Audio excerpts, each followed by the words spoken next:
with prayer today.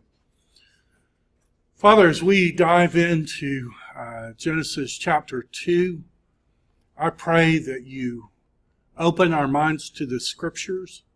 I pray that you give us eyes to see and ears to hear and soft hearts that will be open to your word. I pray that you grant us the evangelical grace of turning from self-rule to your rule.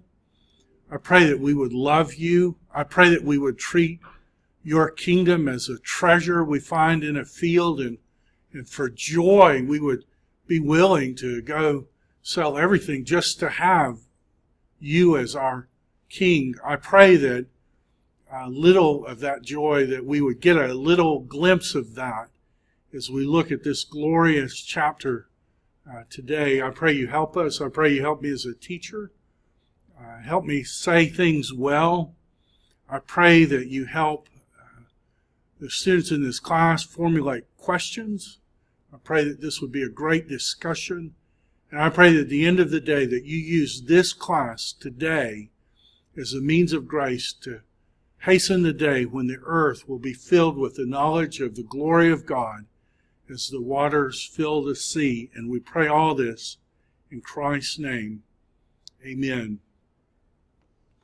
Well, I believe there's nothing more powerful than God's communication to us in His Word. And what we need most is that communication. So what I want to do is I want to read this as literally as I can. And you follow along in the ESV. I'll try to read it in a way to bring out some places where we might have questions. And then we'll dive into this discussion together. So this is Genesis chapter 2. And the heavens and the earth and all their host were completed. And Elohim completed on the seventh day all his work which he did, and he rested on the seventh day from all his work which he did. And Elohim blessed the seventh day, and he made it massively holy, because on it he rested from all his work which Elohim created in order to do it. These are the Toledoth. These are the things that stuff gave birth to, I think is how you would translate that. These are the Toledoth of the heavens and the earth when they were created on the day Yahweh Elohim created the earth and the heavens. And every bush, I'm going to translate it thorny bush because I think that's what it's talking about. Not obnoxious plant, I think. But that is an assumption I'm making, so take it with a grain of salt. Every obnoxious plant of the field before it existed in the land, and all the shrub of the field before it had sprouted forth, because Yahweh Elohim had not sent rain on the earth, and there was no Adam to work the Adamah, to work the dirt. But a mist used to go up from the land, and it used to water all the face of the Adamah. And Yahweh Elohim fashioned Ha-Adam, the Adam, as dust from the Adamah, and he breathed into his nostrils the breath of life, and the Adam became a living soul. And Yahweh Elohim planted, or another way to translate it, had planted, a garden in pleasure in the east, and he placed the Adam there whom he had fashioned. Yahweh Elohim fashioned from the Adamah every desirous tree, desirous to look at and good for food. And the tree of life was in the middle of the garden, and the tree of knowing good and evil. Now, a river sprang out from pleasure, Eden, to water all the garden. And from there, it was divided into 4 headwaters. And the name of the first was the Pishon. It goes all around the land of Havilah, apparently in Egypt. And there is gold there. And the gold of that land is good. And bdellium has something to do with separation. The root of the word means separation. Bdellium was there, and the onyx stone. The name of the second river is the Gihon, which goes all around the land of Cush. Cush in the Bible is Ethiopia. The name of the third river is the Hiddekel, which goes before the land of Assyria, and Hiddekel in the text is the Tigris River. And the fourth river is fruitful, that is the Euphrates River. And Yahweh Elohim took the Adam, and he rested him in the garden of pleasure to work it and to guard it.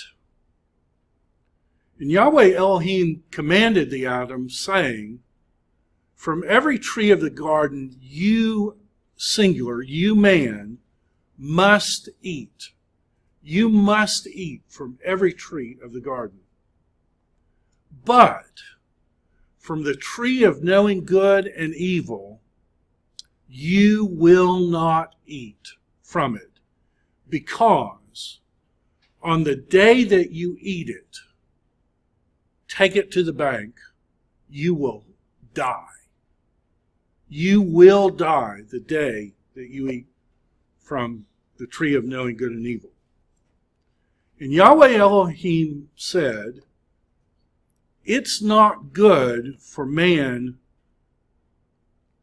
to be by himself. I will make for him a helper according to his front. That's what it literally says. Now, Yahweh Elohim fashioned from the Adamah every living creature of the field and every bird of the heavens, and he brought to the Adam to see what the Adam would call it. And everything which the Adam called it, that is the living creature, that was his name. And the Adam called names to all the beasts, to the birds of the heavens, to all the living creatures of the field. But for Adam, he did not find a helper according to his front.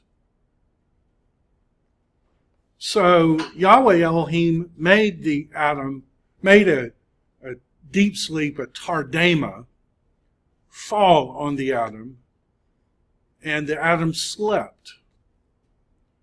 And Yahweh Elohim took from his side, and he closed up the flesh underneath it.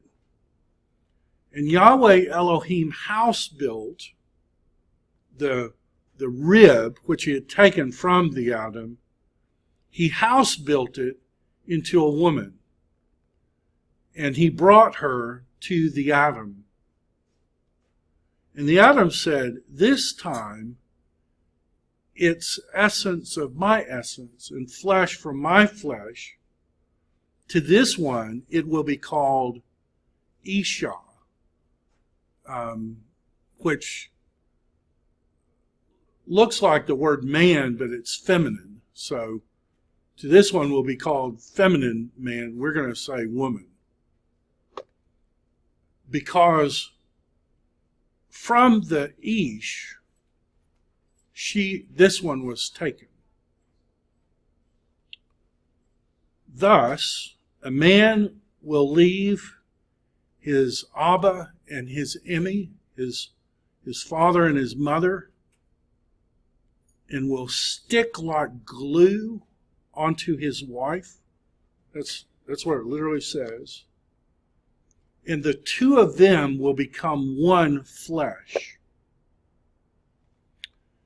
And the two of them were naked, that is, the Ha-Adam and his Isha, and they weren't shaming themselves. May God bless the reading of His Word this afternoon. So that's our text for today.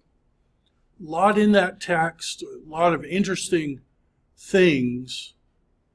What do you find interesting? Tell me your name.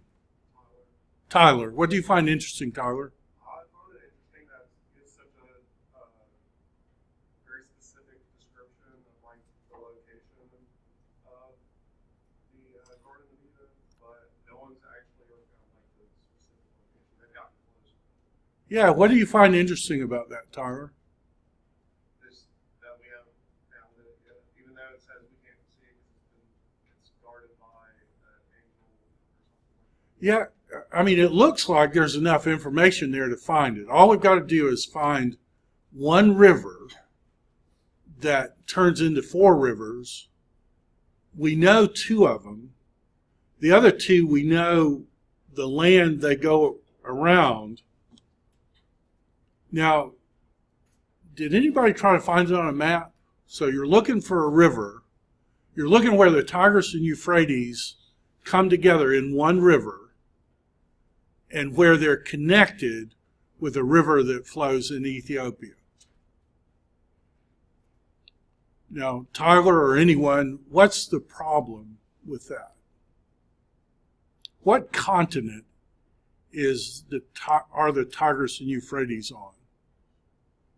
What modern day nation does the Tigris and Euphrates flow through? Yeah, it flows through Iran.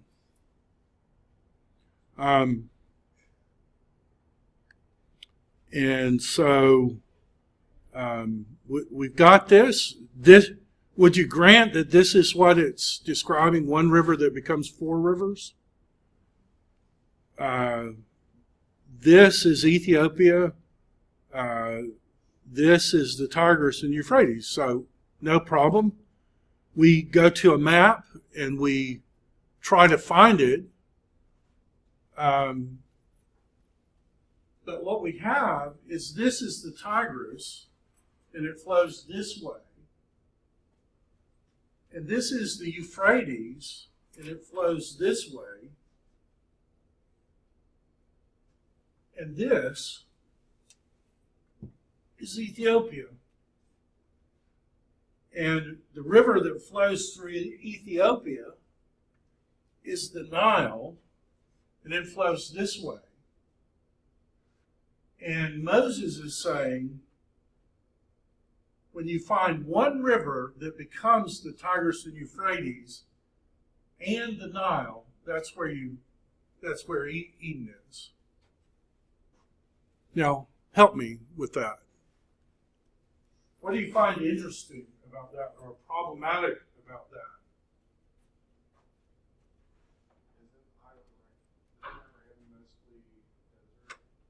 Yeah, it's totally desert. From like right here, all of that is desert. And if I'm looking for one river that becomes four rivers, I can't even do that with the Tigris and Euphrates. There is a place where the streams come within 1,000 feet of each other, but that doesn't seem to be what Moses is describing. He's talking about one river that becomes four rivers.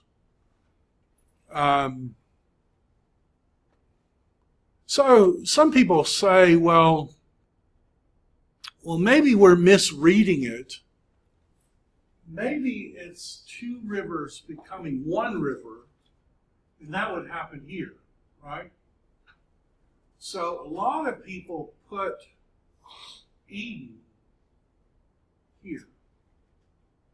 It's not really what the Hebrew says, but, it's like, we'll just make it say what we want to say. The Hebrew says it's one river.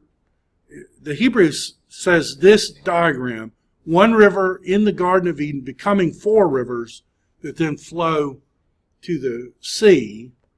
But some people will say, well, let's just do it however we want. The problem here is that's where Abraham was living when God called him, and he would be calling him away from Eden. And when the people disobey, where does God send them? He sends them to Babylon. That would make the story all wrong.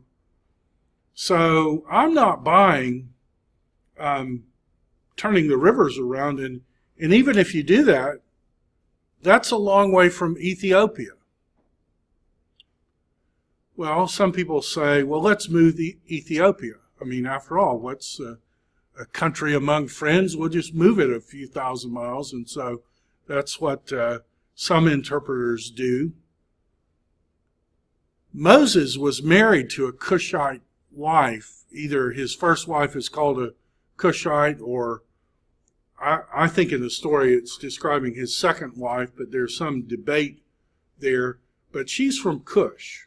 And I just want to ask you a question. Do you think when you marry someone, you'll know what country they come from? I'm just going out there on a limb. Probably Moses knew where Cush was. But Cush is 1,000 miles away from the Tigris and Euphrates. So what do we do with that? How do rivers normally form? Like when you're thinking of rivers forming, how do they normally form?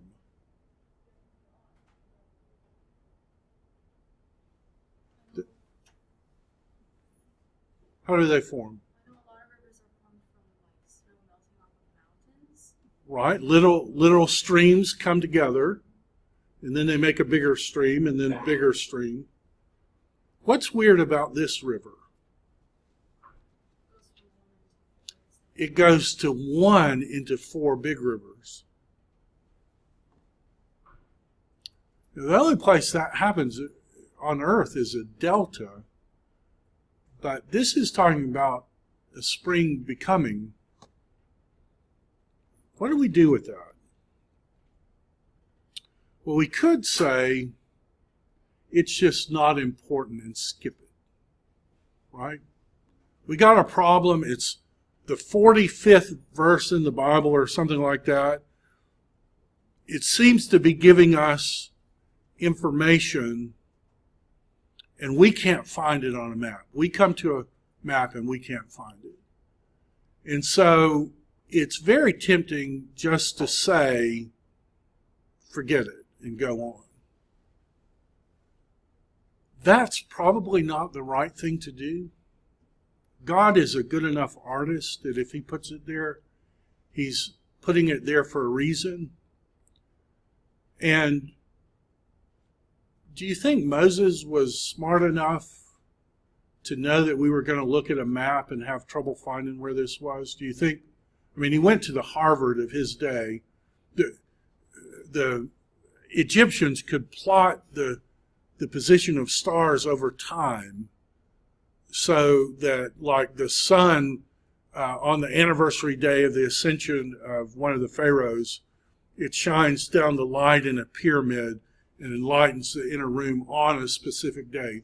They could do that with math.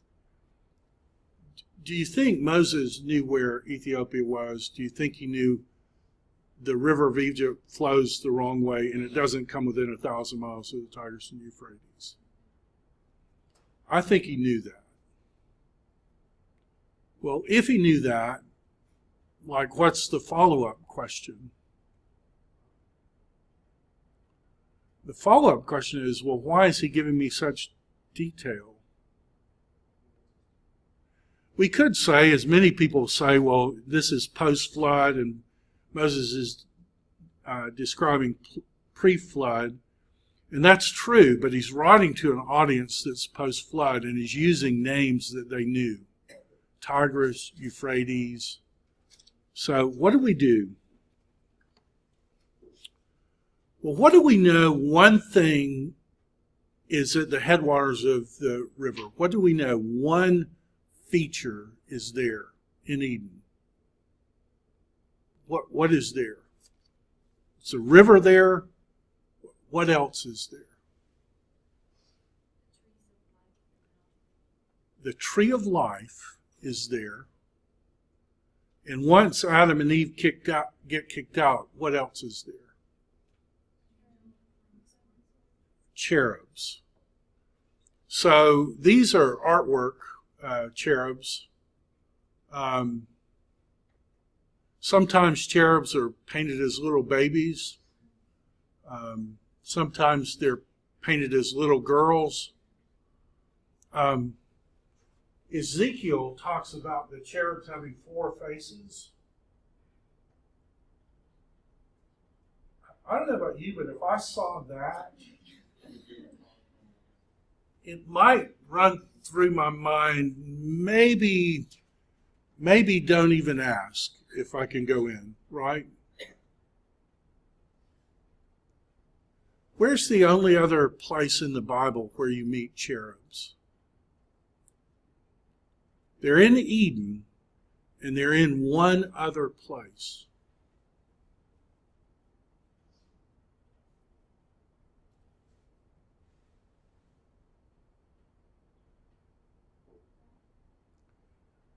Sorry? I was thinking about Daniel, but They're on the inside of the temple. It's the only place in the Bible where cherubs exist, guarding the tree of life and inside the temple. Now, as readers, what do you think Moses wants us to draw from that conclusion? The only place you ever see a cherub is inside the temple in Eden. What's Moses trying to do in terms of helping us figure out where the Garden of Eden is?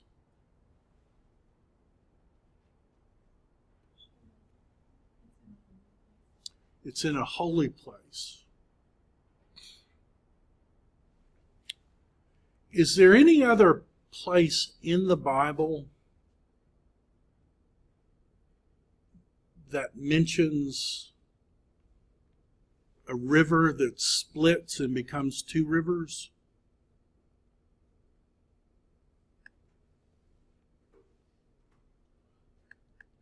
I'm just going to go on a limb and say probably there is a place like that.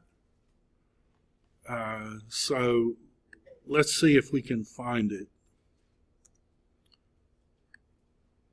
And where we're going to go is Ezekiel 47:1, I think.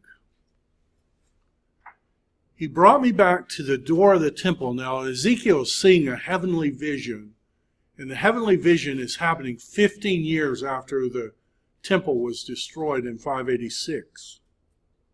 So he's having this vision, and this is what he sees. Behold, he brought me to the door of the temple, and water was issuing from below the threshold of the temple toward the east, for the temple faced east.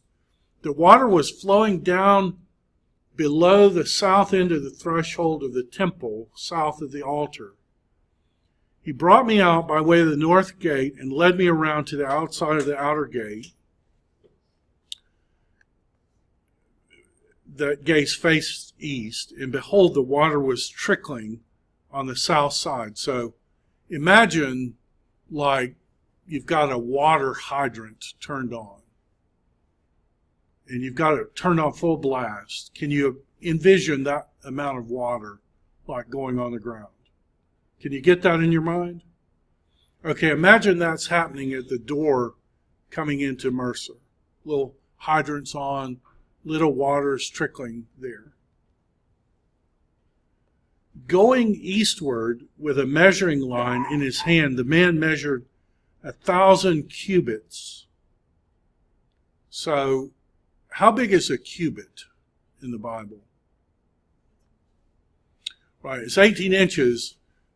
It's technically the distance from your elbow to your finger here, and for a lot of men, that's going to be 18 inches. I don't know if you know this, but supposedly this is perfectly half that distance. And then supposedly this is perfectly half that distance. So that's how they measure stuff in the Bible. This is a cubit. This is a span. This is a handbreadth. And it's supposed to be proportional. So if a cubit is 18 inches, a foot and a half, how far would 1,000 of those be?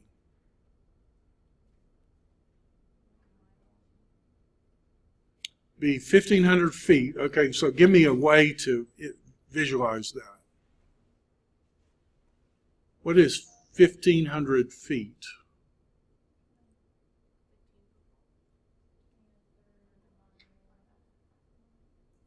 Right, it's 5 football fields. So football field is 100 yards, 300 feet.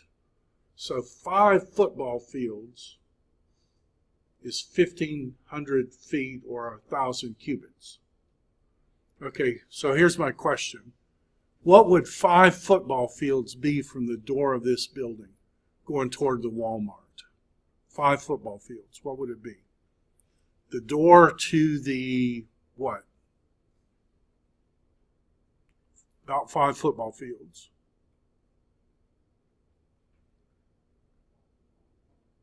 Like maybe the red light there. Maybe a little beyond that, but basically here to the red light be 5 football fields. So going eastward, go 5 football fields. Then he led me through the water. It was ankle deep. So from here to the red light, the water goes from a trickle to it covers your ankles. That's pretty normal, seems to me. Again, he measured 5 football fields. So what would 5 football fields from the red light going toward the Walmart be? Like the red light would be, you're going to go 5 more football fields. How far would you go? Maybe to where that car wash is. Maybe from the red light to where the big car wash is. Measured the water, it was knee deep. 5 more football fields, maybe not quite to the Walmart. It was waist deep. 5 more football fields. It was so deep you couldn't even swim across it. Water spigot to bigger than the Tennessee River here to the Walmart. Help me with that. Is that a normal river? Like something weird is going on. He said, "Son of man, have you seen this?" Like God's showing you something and says, "Is this interesting to you?" And you say, "Yeah, it's interesting. I don't have any idea what it's about." I went back on the bank of the river, and there were very many trees, one side or the other. He said, this water flows toward the eastern region, goes down to the Arabah. When the water flows into the sea, that water will become fresh water. So he's talking about a river that's flowing out of Jerusalem that flows to the Dead Sea. Now, what can you tell me about the Dead Sea? The Dead Sea is salt water, so the ocean is about 7% salinity. The Dead Sea is 30-something%. The Dead Sea, if you drink that much water from a cup, you'll die. The Dead Sea is so salty that you can lay a newspaper on the surface and it won't sink. The Dead Sea is so salty it feels like motor oil when you get it. If you go for a swim in the Dead Sea, you have to immediately take a shower and get that off of your skin. Otherwise, you're going to break into this huge red rash because it's just going to be so toxic for you. The Dead Sea is 2,000 feet below sea level, and the Dead Sea is salty because it has no outlet. So God's telling Ezekiel that water from the spigot in this building, by the time it gets to Sail Creek, goes into the Dead Sea and turns the Dead Sea into a live sea. What do you find interesting about that?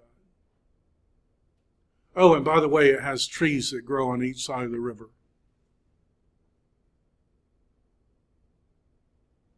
Anything like that happen elsewhere in the Bible? Well, I'm glad you asked.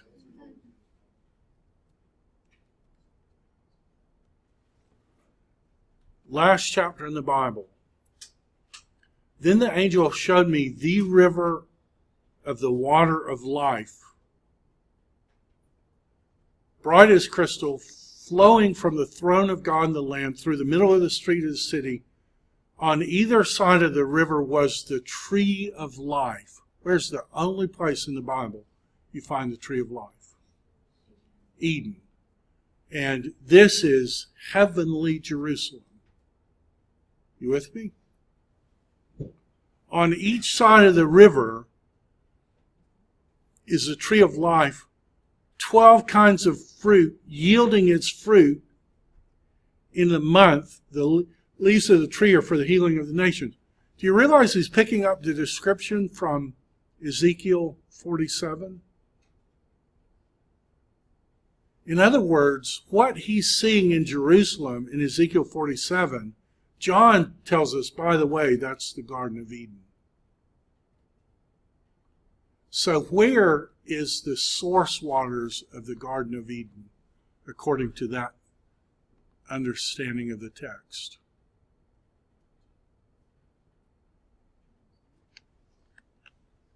Jerusalem.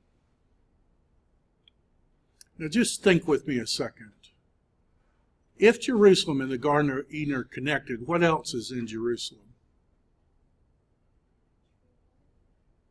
Tree of life. You mean the same place where Adam killed everybody is like the exact same place where Jesus unkilled all those people who would come to him by faith? We start tracking this down.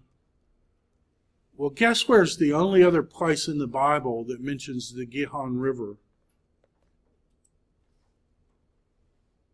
We see it here, right? David, as he's dying in Jerusalem, says, okay, go make Solomon king, but don't do it anywhere. Go to the Gihon.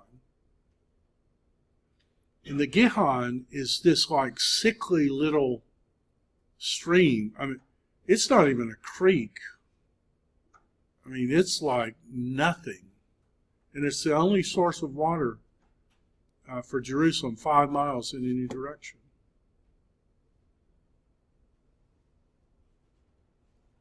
All of these are that same event.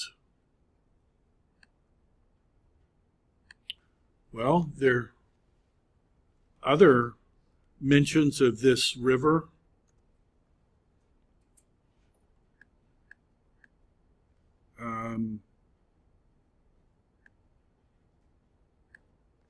There is a river whose streams make glad the city of God. Well, I've been to Jerusalem a number of times. There is no river in Jerusalem. David says there is a river in Jerusalem.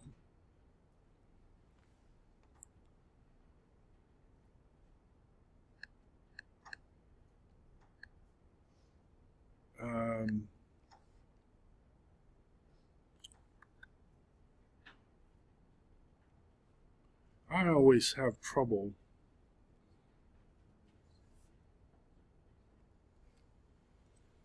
finding this one. On that day, his feet will stand on the Mount of Olives. It will split east and west. On that day, verse 8, living waters will flow out from Jerusalem, half of them to the eastern sea. Oh, you mean in the direction of the Tigris and Euphrates? Yeah. Half of them to the western sea. Oh, you mean in the direction of the Nile? Aren't we looking for a river that splits and flows in two directions? Where is that river? That river is Jerusalem. Joel says the same thing. A river will come from Jerusalem and will go all the way east to the Tigris and Euphrates. So when you put it all together, this is being connected with the Garden of Eden. The Garden of Eden is somehow connected with Jerusalem. And so we're looking for where it is on earth and we can't find it. But the Bible is saying, trust me, it's somehow connected with Jerusalem. Now,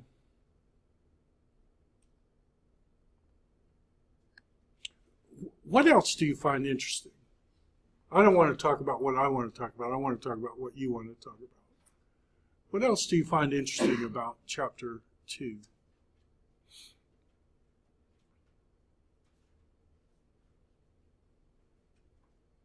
Yes, tell me your name. I'm Holly. Holly. I found it interesting that God didn't just put Adam and Eve, in the garden just for fun, but He also told them how to tend and keep the garden. Like, I never realized that. To guard and keep it. Now, have you ever heard somebody say the Bible is anti-woman? Have you ever heard people say that? Why do they say the Bible is anti-woman? Like you're just, somebody's trying to discredit the Bible and they say the Bible is anti-woman because blank. What do people usually say?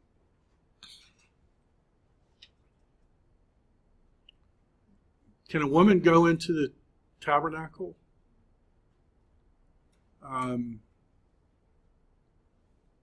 Can a woman go into the Holy of Holies? I remember I was teaching Sunday school at my church one time, and I was teaching the kids Sunday school, and our church has a lot of people, but it has an old building, and so we were in this room, and it was a little hot in there. All the furniture was gone, like 30 kids, and I'm on my knees with a model of the tabernacle, and we were looking at the parts, and that it looks like the Garden of Eden, cherubs, gold, bdellium, onyx, all those are tabernacle things. And I'll never forget, I asked a question. I said, now, could girls go in the tabernacle? And I was on my knees, and all these kids around me, and this girl happened to be standing right here to my left, and on my knees, I was kind of looking up to her face, and I was looking at the model of the tabernacle, and I said, can girls go in the tabernacle?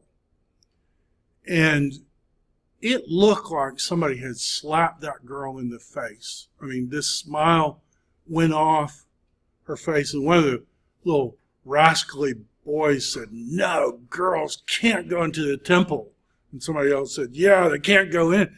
And it was like this girl had a stunned look on her face, and I could see that a tear was beginning to form in her eye, because all of a sudden she went from being excited about the Bible to maybe the Bible's against me because I'm a woman.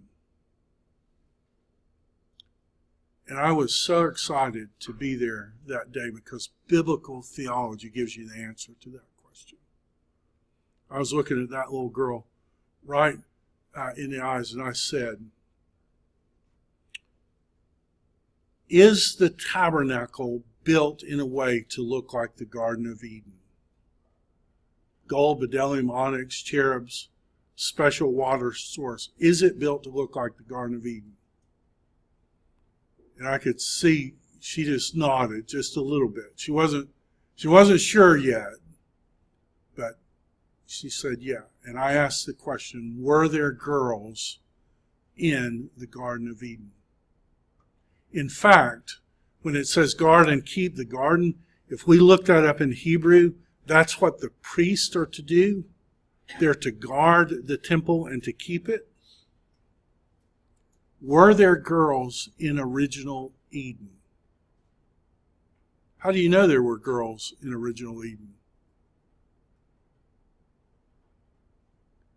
Because Eve is a girl and Eve is in Eden, right? Is she to guard and keep the garden with her husband? She's his helper, right? So the two of them are functioning together as the priest in Eden. Are you with me? What can you tell me about heavenly Jerusalem? What things are in heavenly Jerusalem?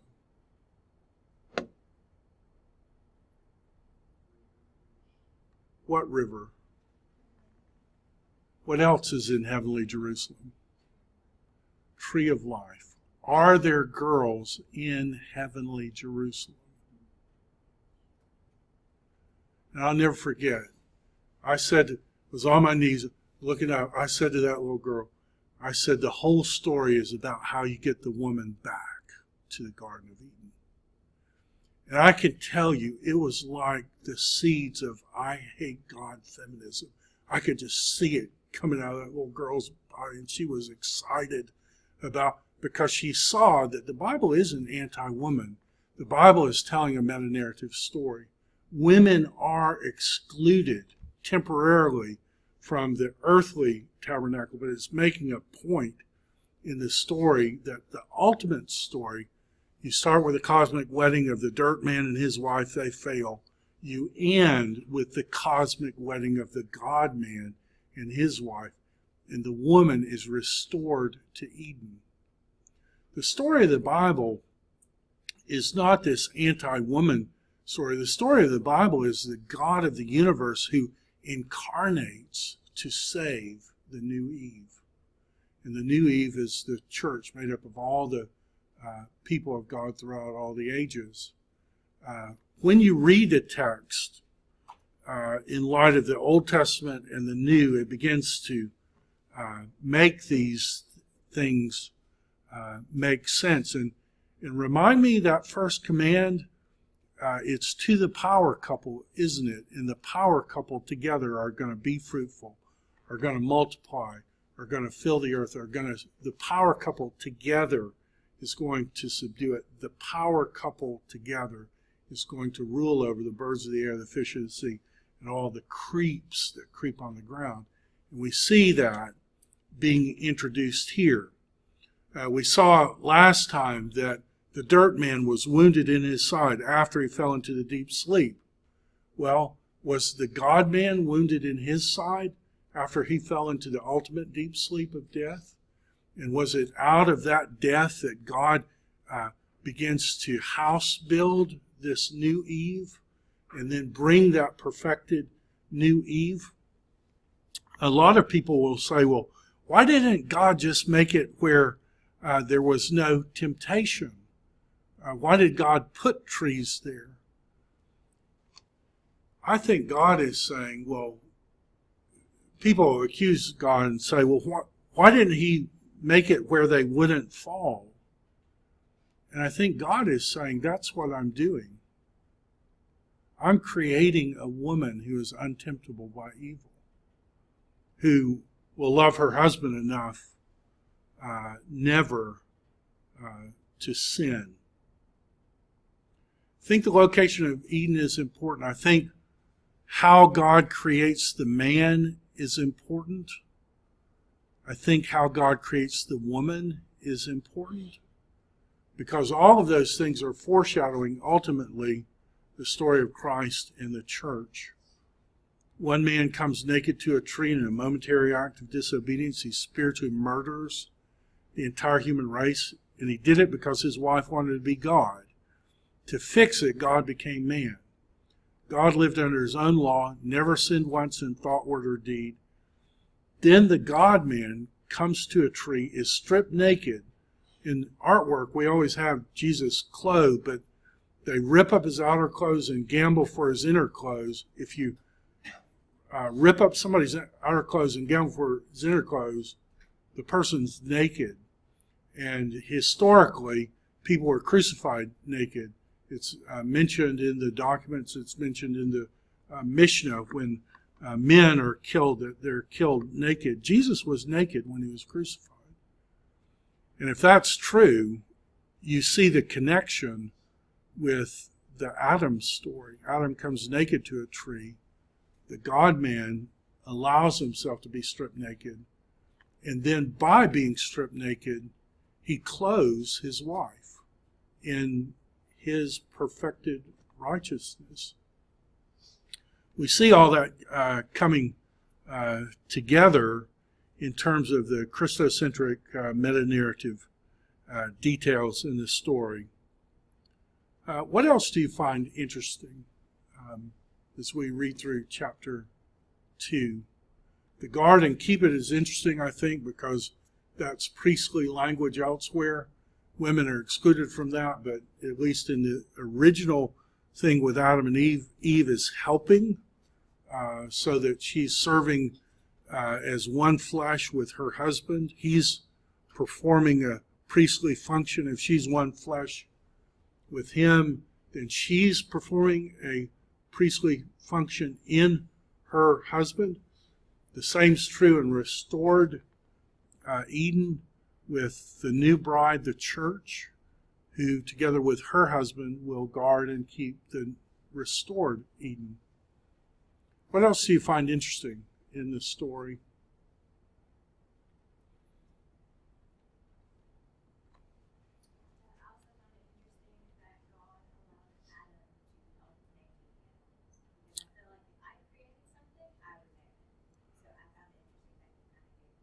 Right. What do you make of that? So did you pick up when I read it that you have this statement about Adam being alone? And it doesn't immediately go into the creation of Eve. It goes to naming animals. And Adam names all the animals, but no mate is found for him. What I make of that is God wanted Adam to experience what it was like to be lonely. He's looking at animals. What do you see in the animal world? Mate, mate, mate, mate. Hey, I don't have a mate. And God says to Adam, yeah, you don't have a mate. God knew he didn't have a mate, but God wanted Adam to know and to realize that his mates weren't in the animal world. It's then that God made a mate for Adam.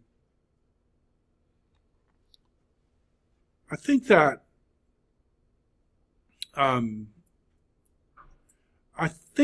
helps a little with sexual ethics.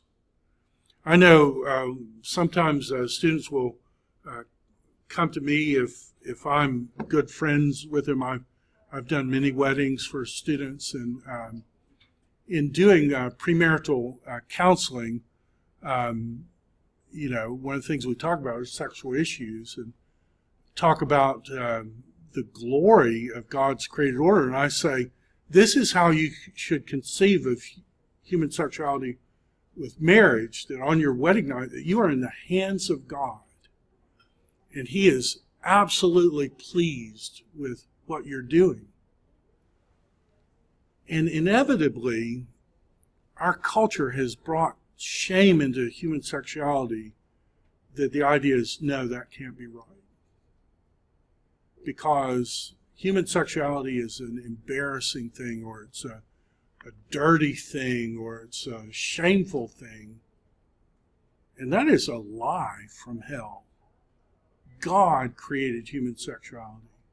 God created marriage within which to celebrate human sexuality. And God is delighted with human sexuality within marriage. He created it. And he brought this naked woman to a naked man in the garden of pleasure, and he tells them to procreate. God is not hung up about human sexuality. Now, I know you're going to ask, well, why in Leviticus does human sexuality make you dirty? Well, the reason is, post-fall, what does human sexuality produce? It produces spiritually dead offspring. And it's death that makes you dirty. This is post-fall, but pre-fall, this was designed as this glorious thing by God as a gift, as a theological gift to point beyond itself to something even greater in the restored Eden. We're out of time, but we'll pick it up there on Monday.